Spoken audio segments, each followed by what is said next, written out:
Yang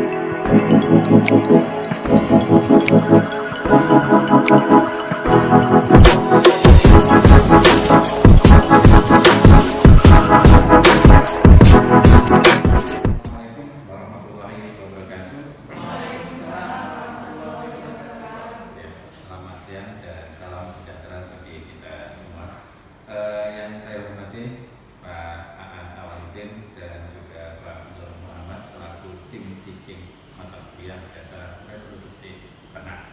Pada kesempatan hari ini ya kita akan melakukan praktikum. Mata acara dari kegiatan praktikum adalah mengamati organ reproduksi ternak, baik organ reproduksi ternak jantan dan juga organ reproduksi ternak betina.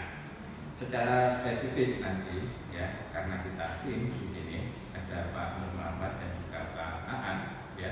Nanti Pak Nur Muhammad akan menjelaskan lebih detail gitu ya terkait dengan organ reproduksi ternak jantan, dan selanjutnya saya nanti di organ reproduksi ternak betina ya. Dan nanti Pak Aan akan menjelaskan terkait dengan sisi fisiologis ya dari organ reproduksi ternak jantan dan juga organ reproduksi ternak betina. Ya, untuk angka pertama ya kita akan melakukan pengamatan terhadap organ reproduksi ternak jantan, baik ternak mamalia dan non mamalia. Dalam hal ini diwakili oleh unggas. Ya, jadi kalian nanti bisa membandingkan ya antara ternak mamalia dan non mamalia unggas dari sisi organ reproduksi. Baik, mungkin langsung aja Pak Nur Muhammad ya secara gamblang nanti mendampingi adik-adik ya ketika melakukan kegiatan pengamatan organ reproduksi ternak jantan. Untuk waktu dan tempat kami persilakan Pak. Ya. Assalamualaikum warahmatullahi wabarakatuh. Waalaikumsalam. Di sini kita praktikum reproduksi jantan pada ternak dominansia, di mana kita pengamatan di sini kita ketahui di sini ada skrotum, testis, penis, epididymis, kelenjar. Di sana ada kelenjar, ada 3 bagian kelenjar. Nanti kita pengamatan, kita pisahin bagian-bagian mana skrotum, penis, testis, epididymis, dan kita ada pengukuran, pengamatan pengukuran. Nanti kita bedakan, biasanya pada ternak berbeda itu penisnya hampir beda-beda juga. Nah, ini kita pengamatan pada ternak dominansia terlebih dahulu. Nanti pada yang unggas mamalia, nanti setelah ini kita praktikum untuk pengamatan. Baiklah, kita mulai saja. Untuk yang pertama kita pengamatan.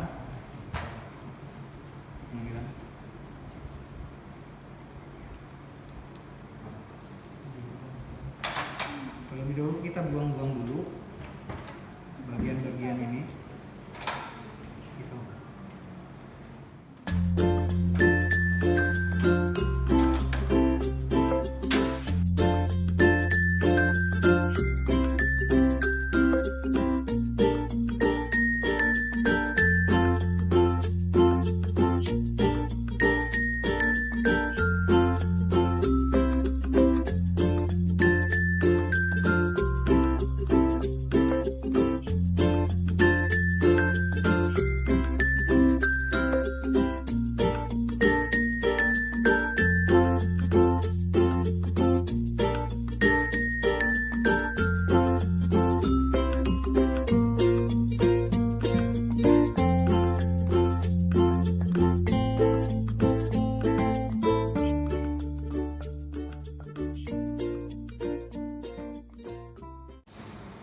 Oke, setelah kita bersihin semua, kita didapat testis bagian luar, kemudian ini penis, bagian epididymis.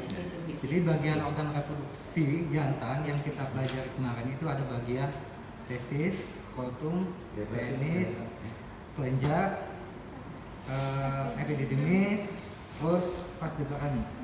Nah, jadi struktur referensi. Jadi pengamatan kita hari ini adalah mengukur panjang penis, kemudian melihat yang testis, skotum, kemudian epididymis dengan menggunakan kita tuh.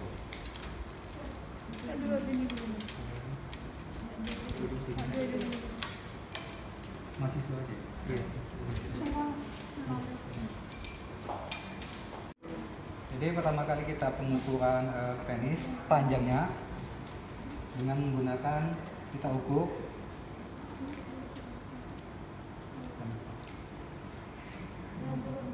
Hah? 86. Jadi panjang yang dapat itu adalah 86 cm. Kemudian bagian testis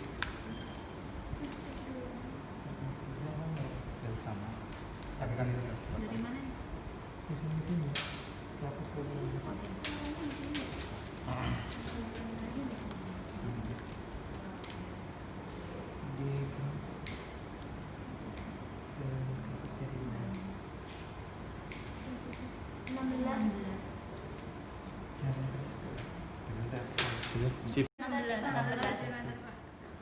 Panjangnya 16, diameternya didapat 16. Kemudian bagian pelitnya.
Lanjut ke saluran reproduksi betina. Jadi di sini kita ada satu preparat untuk praktikum kali ini kita pakai saluran reproduksi dari sapi.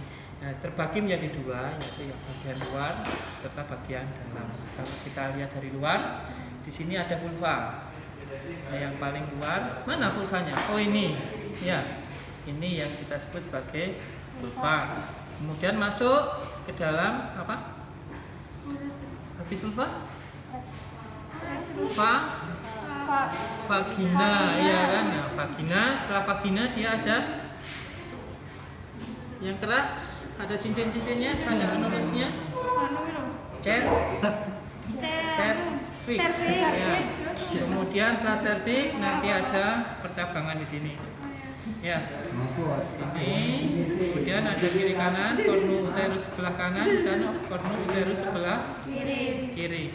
Nah, di setiap cornu itu nanti dia ada tuba fallopi sebagai ujungnya, ya kan? Nah, sebelum ada tuba fallopi di sana ada ovidum. Nah, nanti di ujungnya itu ada yang namanya ovarium. Nah, ovarium ini ada kanan sama ada kiri. Nah, ovarium ini dia sebagai organ primer reproduksi betina. Kenapa? Ya, karena menghasilkan ovum atau sel telur. Terus kita lihat sekarang fungsinya satu-satu, ya kan?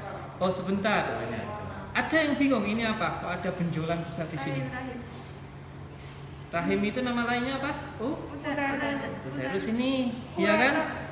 Ini vesika urinaria atau kantong kemih yang nanti dia jadi satu masuk di sini, ya kan? Kemudian keluar lewat vulva, ya kan? Ya, tapi dia beda di sini, ya kan? Nah, ini saluran urinasi, yang sini saluran reproduksi. Sekarang kita fokus ke saluran reproduksi. Kita bahas satu-satu. Pertama, ovarium. Nah, ovarium ini dia penghasil sel telur, betina. Nah, kalau adik-adik teliti kiri kanan ada yang beda? Iya, ada. Yang beda yang mana? Oke, yang normal yang mana? Ini normal nggak? Ini juga normal, ya kan? Cuman fasenya dia berbeda. Oh iya. Ya enggak? Pembuahannya gitu ya Pak? Ya, ovulasinya. Jadi kalau ovulasi pada ruminansia itu dia hanya di satu sisi normalnya. Walau bisa jadi kiri kanan dia ovulasi sehingga nanti bisa kembar.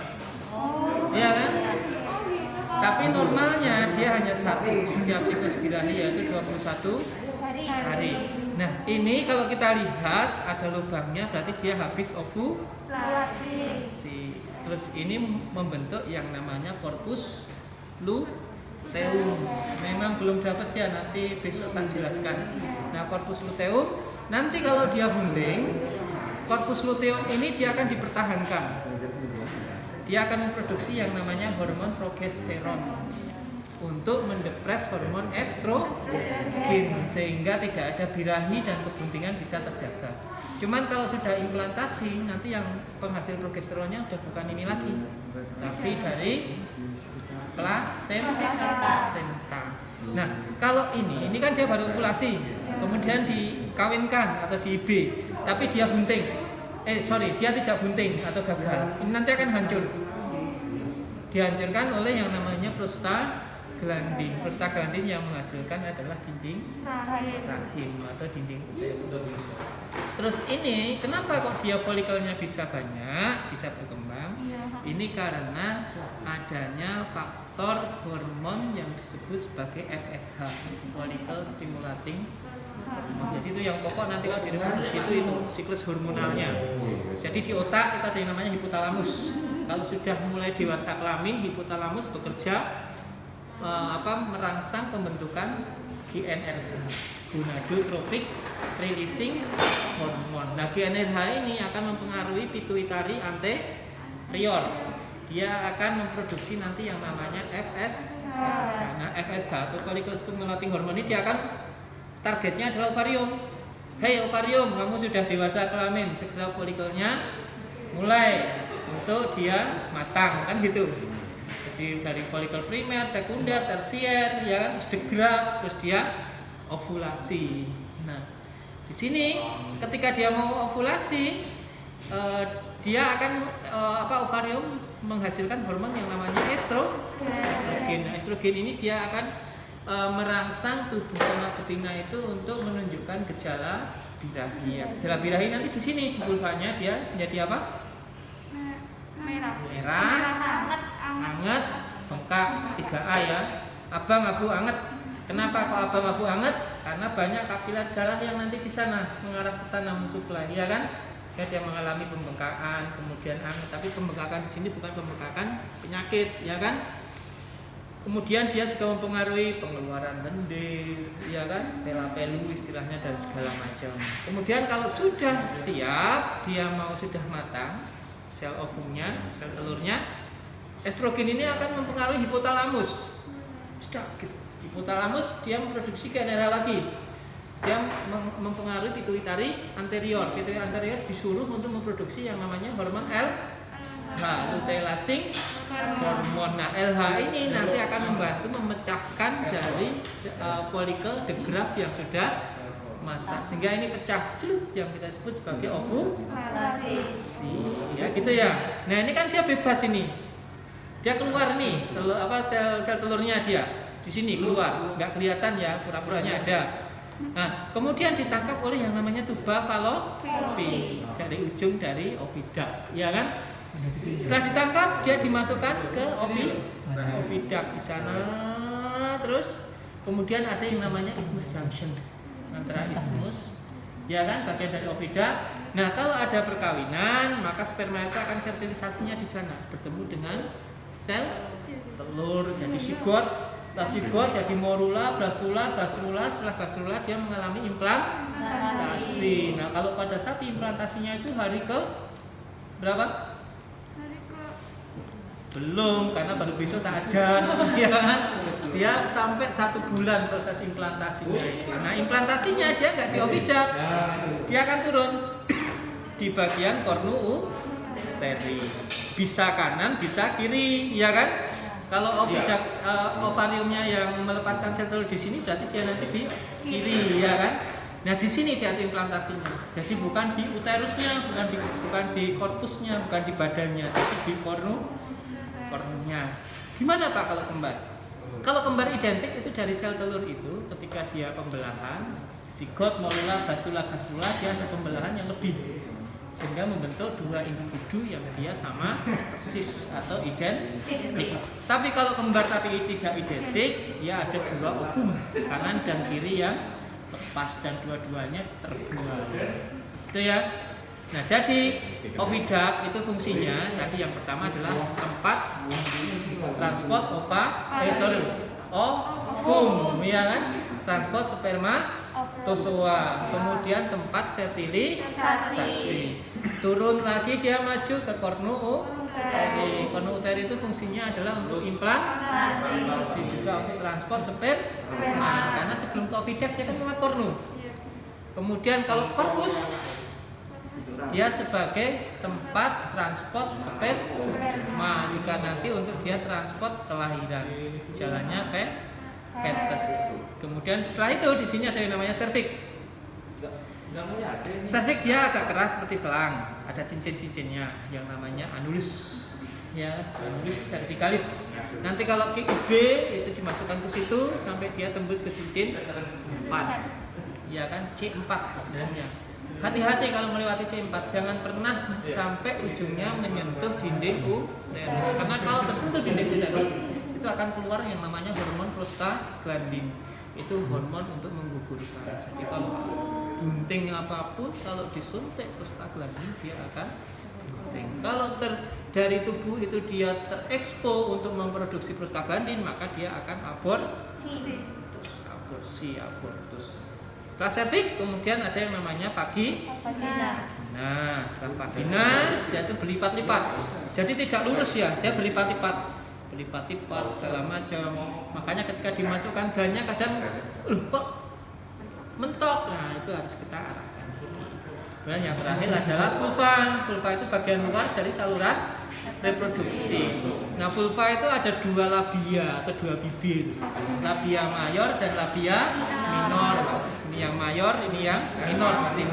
Kemudian di sini ada pusat saraf yang namanya adalah klitoris. Ini adalah pusat saraf. Jadi kalau kita rangsang di sini, dia akan rangsangannya akan dirasakan oleh anak. Oke, seperti itu pengantar untuk saluran reproduksi betina.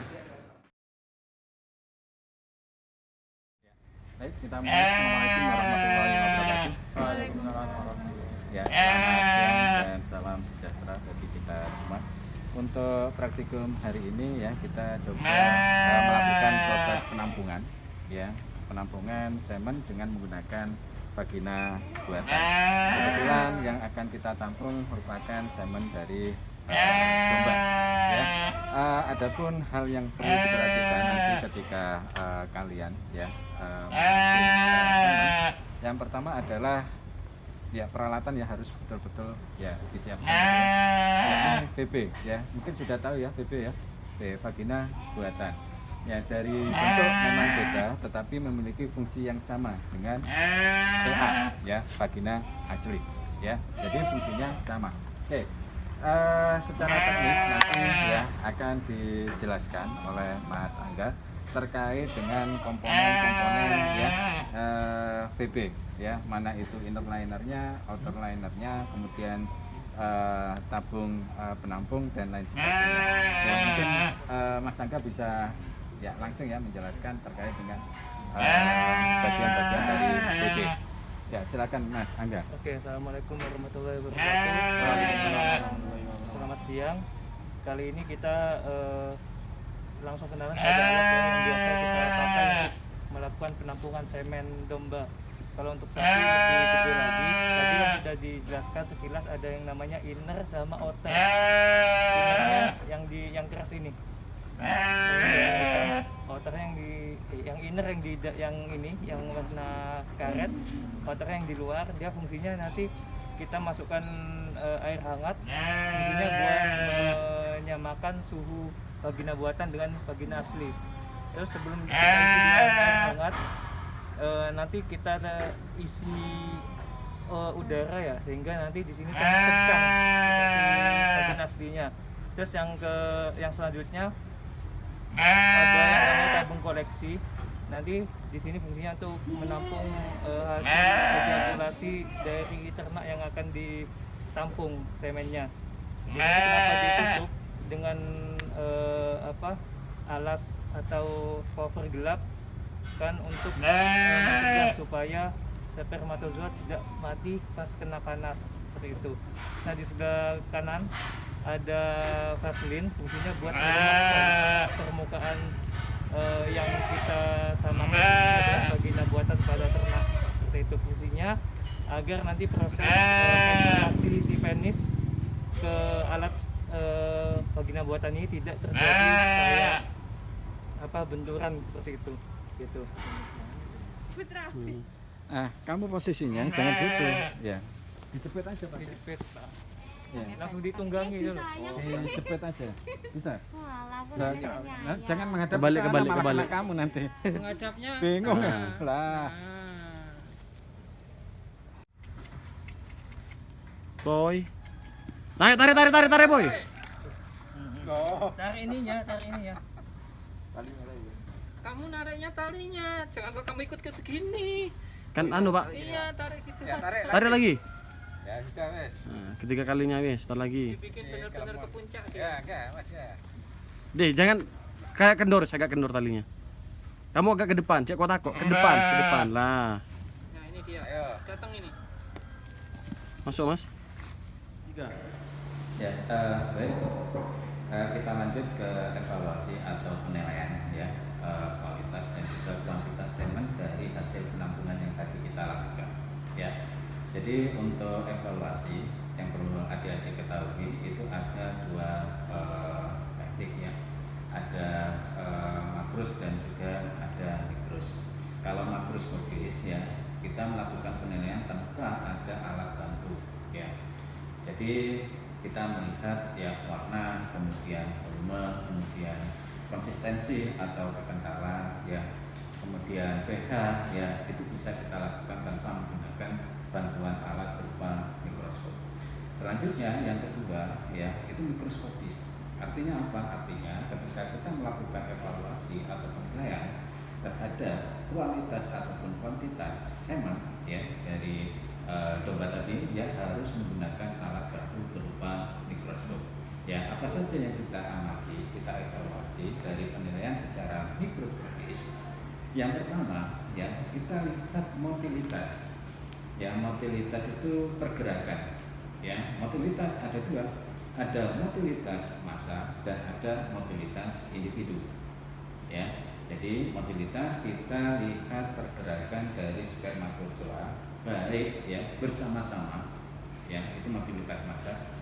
Kemudian individu itu motilitas individu ya. Kemudian yang kedua ya, selain motilitas kita bisa melihat viabilitas ya. Viabilitas itu persentase berapa banyak spermatozoa yang hidup ya dari semen yang kita tampung tadi ya. Selanjutnya yang ketiga setelah viabilitas itu ada abnormalitas ya, abnormalitas. Jadi kita melihat berapa banyak spermatozoa yang memiliki bentuk tidak normal ya. Kalau spermatozoa yang normal itu ya terdiri atas kepala dan ekor ya. Ada ya sperma ya yang kita jumpai hanya kepala tanpa ekor atau sebaliknya ekor tanpa kepala, ya itu berarti abnormal. Ada juga ya ekornya yang melengkung, ada juga yang memiliki 2 kepala, ya itu yang tidak normal, ya. Jadi kita hitung, ya. Selanjutnya yang kita evaluasi, kita nilai adalah konsentrasi. Berapa banyak jumlah spermatozoa per mililiternya, itu konsentrasi, ya. Kenapa kita lakukan evaluasi? Kenapa kita lakukan penilaian terhadap semen? Ya, semen hasil dari penampungan. Ya, nah nanti di mata kuliah ya inseminasi buatan ya kita ulang kembali. Ya, kalau di sini kita hanya dasar aja, ya covernya saja. Akan tetapi tidak ada salahnya jika ya kita ya memberikan sedikit informasi ya mengenai evaluasi, mengenai penilaian, ya. Jadi semen yang kita tampung tadi, ya, kalau teknologi inseminasi buatan, apabila semen tersebut ya sesuai dengan kriteria ya minimal gitu ya untuk bisa diproses lebih lanjut, ya, diprosesnya berupa apa? Bisa ditambahkan bahan pengencer dan selanjutnya diproses.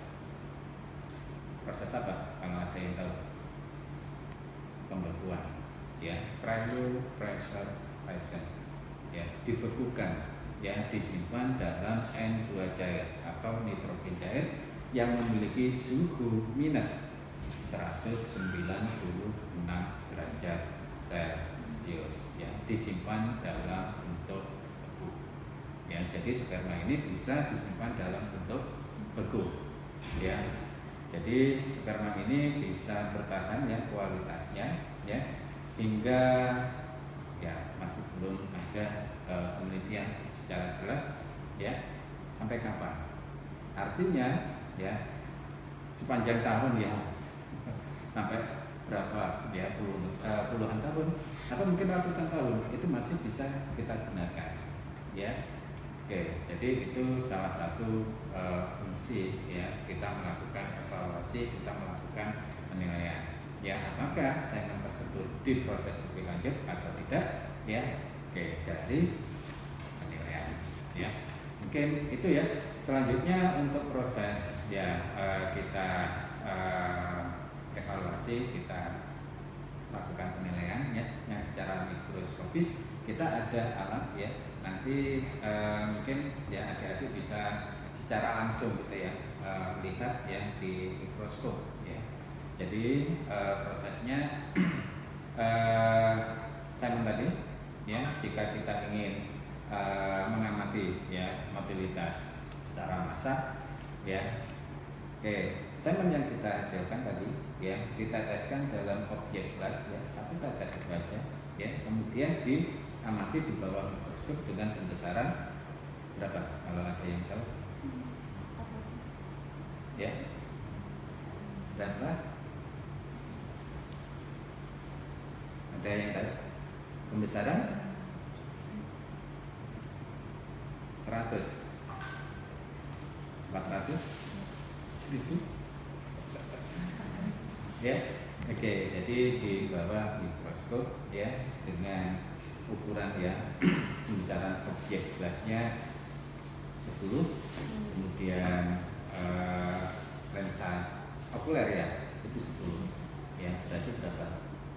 100 ya. Oke, itu kalau massa, kemudian kalau individu itu 400 ya. Oke, secara teknis nanti sekalian dijelaskan pada saat adik-adik mengamati ya di mikroskop ya, di monitor ya. Oke, mungkin itu ada yang mau ditanyakan? Nggak ada. Kalau nggak ada, kita lanjut di ruangan ya, ruangan tempat di mana kita bisa melakukan proses evaluasi ya, penilaian semen dengan menggunakan mikroskop. Mungkin itu aja ya.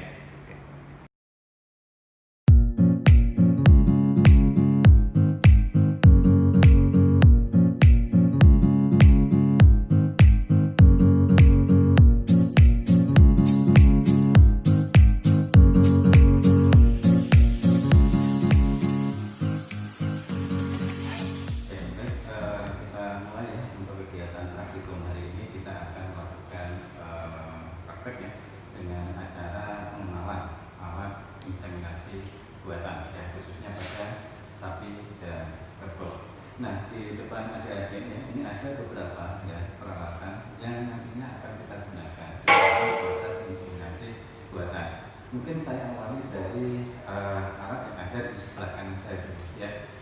Ini merupakan kontainer, di mana kontainer ini berfungsi untuk menyimpan ya semen beku ya. Jadi disimpan di dalam suhu minus 196 derajat Celcius. Jadi di sini ada yang namanya nitrogen cair ya. Jadi semen beku yang disimpan di dalam kontainer ini ya memiliki masa waktu yang tidak terhingga ya. Jadi semen akan tahan ya dalam suhu yang ya minus gitu ya. Oke. Kemudian di sini adalah toolkit. Jadi ketika kita ya mau menyimpan peralatan ya, peralatan yang mendukung dari kegiatan inseminasi buatan, kita ada yang namanya toolkit ya. Jadi kalau saya buka toolkit ya, mungkin ada itu bisa secara langsung ya. Jadi kita bisa menyimpan berupa inseminasi gunnya, kemudian gunting, pinset ya, kemudian ada glove dan lain sebagainya ya. Ini untuk mempermudah saja ya dalam proses inseminasi buatan. Kemudian yang tak kalah pentingnya ya di dalam proses inseminasi buatan ya, di sini kita kenal dengan istilah inseminasi gun, yang mana alat ini fungsinya adalah untuk membantu kita mendeposisikan ya semen ke dalam saluran reproduksi ternak betina ya. Jadi alat ini yang kita gunakan ya. Apa namanya? Inseminasi gun ya. Selanjutnya, inseminasi gun ya ini terbuat dari logam ya. Jika langsung yang kita gunakan untuk mendeposisikan semen ke dalam saluran reproduksi betina ya, yang jelas organ reproduksi betina itu kan tipis ya jaringannya ya, sehingga apabila tidak dilindungi ini akan menyebabkan pelukaan yang pada saluran reproduksi betina, sehingga kita lengkapi dengan yang namanya plastik sheet ya. Jadi plastik sheet ini istilahnya apa ya, kayak helm ya, kayak kondom ya. Oke, jadi melindungi ya. Jadi ini kita pasangkan kemana? Ke insemination gunnya ya. Akan tetapi jangan lupa ya, sebelum kita pasang ya plastik sheetnya ya, kita pastikan ya straw, ini namanya straw ya. Jadi semen ya, semen itu disimpan dalam straw sebelum dia dimasukkan dalam nitrogen cair yang suhunya minus 196 derajat Celcius. Jadi diisikan di straw ya. Kalau kalian lihat ya adik-adik ya, di straw, di ujung dari straw ya, ini ada tutup ya, ada tutup flat, kemudian ada tutup pabrik ya. Fungsinya apa ya? Penutup ini fungsinya adalah untuk ya, iya, supaya semen ya plus dengan bahan pengecer ya, ketika sudah dimasukkan dalam straw itu sudah tidak merembes lagi, keluar lagi, sehingga perlu ditutup ya. Jadi ada penutup pabrik ya, kalian lihat nanti bisa ya. Kemudian ada penutup lab ya. Oke, kalau yang pabrik seperti apa, yang lab seperti apa ya. Jangan sampai salah nanti ketika ya adik-adik memasukkan straw ke dalam insemination gun, nanti terbalik ya. Misalkan aja yang kalian masukkan terlebih dahulu adalah straw dengan ujung pabrik misalkan ya, pasti ya nantinya akan apa, kira-kira proses inseminasi buatannya gimana, inseminasi buatannya yang jelas ya gagal. Kenapa? Karena tutup lab ya, tutup pabrik ya itu beda. Kalau tutup lab ya, ini tutupnya permanen ya. Jadi yang dipotong nanti itu adalah bagian ujung dari straw yang iya, yang tutupnya adalah tutup lab ya. Jangan yang digunting tutup pabriknya ya, tetap nanti begitu ya. Kalau tutup pabrik ya, itu fungsinya nanti bisa ya kita injak ya dengan menggunakan gun, dia akan terikut ya. Jadi dia tidak permanen, ya, beda dengan yang lain, ya. Oke, ya. Jadi adik-adik sudah tahu ya masing-masing ya nama peralatan yang kita gunakan nantinya di dalam proses inseminasi buatan. Saya ulang lagi, ini adalah kontainer berisi N2 cair yang suhunya minus 196 derajat Celcius, yang fungsinya adalah untuk menyimpan ya semen ya dalam bentuk beku. Ya, kemudian ini adalah protip yang fungsinya adalah sebagai wadah, ya, wadah untuk ya peralatan ya inseminasi buatan. Kemudian di sini ada inseminasi banyak, ya, yang fungsinya adalah untuk membantu kita apa? Mendeposisikan semen ke dalam saluran reproduksi betina. Ya, kemudian ini adalah plastik sheetnya, ya, sebagai apa? Pelindung aja. Ya, supaya saluran reproduksi betina ya tidak terluka akibat ya inseminasi banyak. Ya, jadi kita tutup dengan yang namanya plastik sheet. Selanjutnya di sini ada gunting. Sudah tahu ya fungsi dari gunting? Ya, untuk apa? Untuk memotong. Yang dipotong apa? Skrunya. Ya, bagian yang mana? Tutup lem. Ya, tutup lem. Jadi adik-adik mudah ya membedakan mana lem, mana tutup pabrik. Kalau lem itu permanen, ya nanti bisa kalian lihat. Ya, kemudian kalau tutup pabrik, ya kalau kalian lihat itu seperti bagus. Ya, oke, jangan sampai salah potong. Ya, baik. Selanjutnya ini ada pinset. Pinset fungsinya untuk mengambil stru. Ya, oke. Jadi ketika kita mau mengeluarkan ya stru dalam kontainer, ya langkah pertama apa? Langkah pertama adalah kita buka tutup kontainernya, ya kita buka aja, ya. Oke, selanjutnya ya kita buka lagi ya tutup yang kedua, ya. Nah, kalau kontainer ini berisi N2 cair, biasanya akan keluar asap, ya. Oke, lantas kita keluarkan ya. Ini apa namanya? Ya, ini contoh aja ya.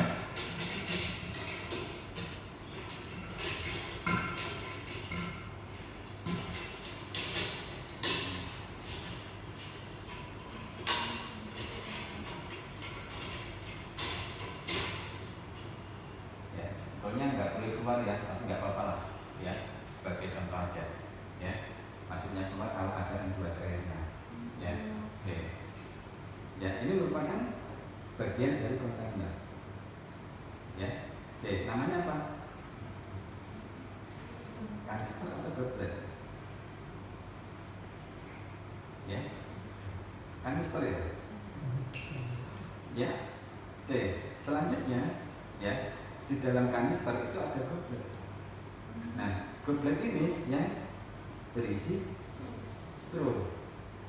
Ya, jadi kita bisa ambil ya stru dengan menggunakan pinset. Tapi ini nggak boleh keluar dari ya, ini contoh aja ya. Ya, kita buka, kita ambil ya dengan pinset. Selanjutnya kita pouring, yang dicairkan kembali. Ini kan beku, ya. Oke, perlu dicairkan kembali, ya istilahnya pouring, ya. Kita pouring menggunakan air, ya. Oke, air keran, ya, air sumur ya biasa ya itu bisa, ya. Oke, kenapa?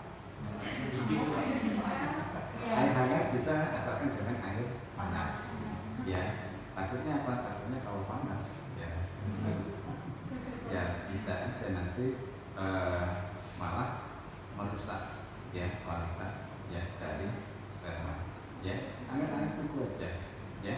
Oke, ya. Berapa lama? Kurang lebih 10 hingga 15 jam 15 detik, ya. Kita kembalikan lagi ya. Oke.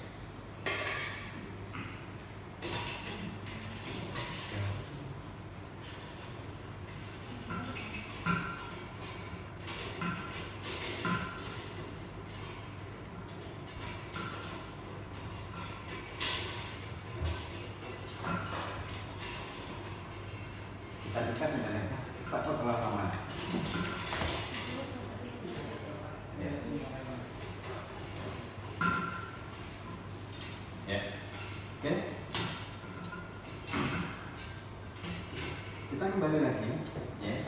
Jadi kita kawin ya kurang lebih berapa lama? 10 hingga 15. Oke. Ya. Oke.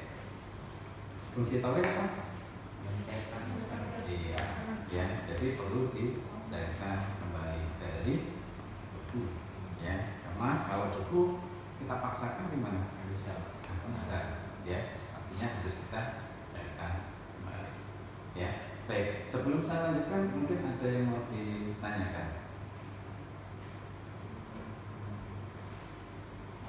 Oke, ya. Suhunya dalam Ya. itu kan 196 Minus 196 derajat Celcius. Ya. kenapa kok harus 196? Ya. Kenapa kok harus 100 minus ya 196 derajat? Ya, baik. Sebelumnya ya ada beberapa ya penelitian gitu ya. Oke. Penelitian yang ya ingin meneliti ya berapa derajatkah ya suhu ideal bagi ya semen ketika semen ini disimpan. Ya, ada yang menyimpan dulunya ya dengan ini ditaruh di lemari pendingin. Ya, ini suhunya kurang lebih 5 hingga 8 derajat Celcius. Ya, akan tetapi ya kualitas dari semen khususnya sperma yang disimpan dalam suhu 5 hingga 8 derajat Celcius itu hanya mampu bertahan berapa lama? 3 hingga 5 hari. Ya, selebihnya semen ya atau sperma ini akan mengalami penurunan kualitas. Nah, bisa disimpan dalam suhu ya minus 196 derajat ya Celcius, ya. Tidak serta-merta ya. Semen hasil ejakulasi ya, kemudian kita taruh dalam straw, selanjutnya disimpan dalam ya N2 cair ya. Ternyata akhirnya apa? Rusak. Kenapa? Karena proses pembekuan ya itu akan menyebabkan timbulnya kristal-kristal es ya pada sperma. Ya, karena sperma itu juga memiliki yang namanya cairan. Ya, jadi dia dibekukan dalam suhu yang minus ya 196, mau nggak mau ya dia akan terbentuk yang namanya kristal-kristal es. Kalau itu terbentuk akan merusak membran dari sperma itu.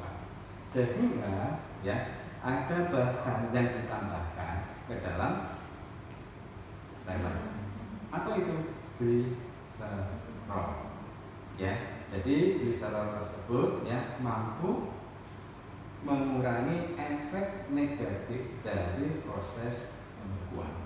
Ya, makanya di dalam teknologi pengenceran selain nutrisi yang ditambahkan ya ada satu bahan yang fungsinya adalah untuk menjaga ya atau melindungi sperma bersumber dari ya terbentuknya kristal-kristal es akibat ya proses pembekuan ya. Oke, namanya apa? Cryopreservation intraseluler. Ya, jadi gliserol bisa masuk ke dalam membran sel. Ya, oke. Jadi suhu minus 196 derajat Celcius merupakan suhu yang ideal bagi spermatozoa untuk dia bisa hidup. Ya, oke. Selama proses penyimpanan tanpa mengurangi daya apa? Aktivitas. Ya, oke. Jadi seperti itu. Ya, baik. Kita lanjut. Ya. Nah, selanjutnya ini ada glove. Ya, glove itu untuk apa? Ya, sarung tangan ya, sarung tangan. Ya. Oke, biasanya kita pasangkan di sebelah kanan atau sebelah kiri? Sebelah kiri, ya, tergantung ya, tergantung petugasnya. Ya, kalau bahasa Jawanya kidal itu apa? Ya kidal juga ya bahasa Indonesianya ya. Oke, kalau beda ya pakai ya tangan kanan. jadi harus di tangan kiri ya. Oke. Ketika kita mau melakukan crossing ya, apa crossing? Progresif ya. Silakan progresif ya. Oke, palpasi ya. Kita masukkan ke dalam rektum ya. Kemudian kita coba cari yang namanya cervical ya. Oke, nanti akan lebih detail ketika adik-adik belajar tentang inseminasi buatan. Ada masanya sendiri. Yang penting sekarang ya pengenalan aja ya. Jadi ini adalah glue ya. Kenapa Pak kok pakai glue? Kira-kira apa? Aman Pak. Ya. Ya. Biar kita nggak kena pakai glue. Ya. Oke. Yang menghindari aja gitu ya. Menghindari apa? Ya, ya takut aja ya mikroorganisme yang merugikan bagi kita, atau mungkin kita bawa mikroorganisme yang merugikan untuk yang ternak ya. Jadi menghindari untuk ya terjadinya ya apa namanya transfer itu organisme yang merugikan ya. Oke. Selanjutnya apa lagi? Ini tahu ya, tisu ya. Jadi untuk apa tisu? Tisu digunakan untuk ya ketika ini sudah flowing ya, kemudian kita angkat ya, nanti kita siapkan dulu ya. Nanti di apa namanya inseminasi buatan ya, mungkin SOP-nya ya itu akan kita jelaskan. Kebetulan kita ya tim ya dengan Pak Aan, kemudian mungkin juga dengan Pak Nur Muhammad ya. Oke. Jadi tisu ini ya fungsinya adalah untuk membersihkan air ya. Oke. Jadi ngelap istilahnya ya. Ya, ngelap apa yang gelap? Ya, rohnya. Ya. Oke. Kita lap ya. Ya. Nah, kalau sudah ini yang kita masukkan ke dalam ya. Kalau kesulitan pakai pinset ya, kita taruh aja ya. Selanjutnya kita masukkan dalam inseminasi ya. Ya. Ya. Oh. Ya. Oke, baru kita potong ya bagian dari ujung rohnya. Oke, lalu kita pasangkan plastik sheetnya. Paham ya? Ada pertanyaan? yang di dalam kontainer aja Pak, yang dua. Ya, doblet sama kanisternya. Ya, kanister dan doblet. Yang dua Ya. itu yang di dalamnya. Ya. Ya. Ya. Oke, ada lagi? Sudah ya? Sudah? Suhunya pakai apa? Ya, ukur? Mengukur suhu di kontainer. Ya. Kalau mengukur suhu yang jelas N2 cair itu 196 derajat ya, minus 196 derajat Celcius. Ya. Oke. Nah, untuk apa ya istilahnya memelihara ya atau merawat gitu ya istilahnya ya, semen yang ada di dalam stru ya supaya dia tetap ya bertahan untuk hidup ya, kemudian fertilitasnya terjaga. N2 cair dalam kontainer ya, jangan sampai habis ya. Sebisa mungkin ya stru itu tercelup ya ke semuanya ya. Oke, tercelup dalam N2 cair ya. Biasanya ya itu per minggu Pak ya ditambahkan ya, ditambahkan N2 cairnya. Apalagi kalau inseminatornya banyak ya jobnya gitu ya, sering dibuka ditutup gitu ya, karena membuka ditutup ya uangnya itu kan ya kuat terus ya, kecuali kalau nggak pernah atau jarang ya Oke, sehingga kuantitas penambahan NO2 itu bisa ya dikurangi ya atau dikurangi ya, paham ya, jadi harus terceruk ya. Oke, ada lagi? Nggak ada ya, kita lanjutkan ya. Kalau peralatan sudah ya, selanjutnya di sini ada dummy ya. Jadi tujuannya adalah untuk melatih ya calon sebetulnya inseminator gitu ya, sebelum ya calon inseminator terjun langsung ke ternak aslinya ya. Ini dummy dibuat ya khusus menyerupai ya organ reproduksi dari ternak betina aslinya, menyerupai ya. Oke, ketika kalian ya nanti ya Rosil itu ya memasukkan anak ke dalam tabung ya, kemudian di sini dibuatkan ya kayak saluran reproduksi yang sama persis gitu ya. Oke, ketika kalian nanti ya meraba ya, kemudian akan kalian temukan bagian yang cukup yang meras yang dibandingkan dengan bagian organ lainnya, berarti itu adalah sakit ya. Seperti kemarin ya ketika kalian praktikum organ reproduksi ya ternak betina ya, kalian bisa membedakan mana sakit dan mana bukan sakit ya. Jadi nanti kalian ya sebelum ke ternak aslinya terlebih dahulu kalian ya dilatih ya untuk ya mencari ya atau meraba bagian dari organ reproduksi ternak betina yang kita namakan dengan sakit ya. Oke.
Selebihnya untuk tugas ya nanti kita diskusikan melalui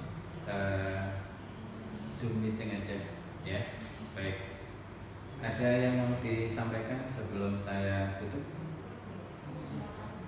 Ya, kalau nggak ada, sampai ketemu di lain waktu. Kurang lebihnya saya mohon maaf. Wassalamualaikum warahmatullahi wabarakatuh.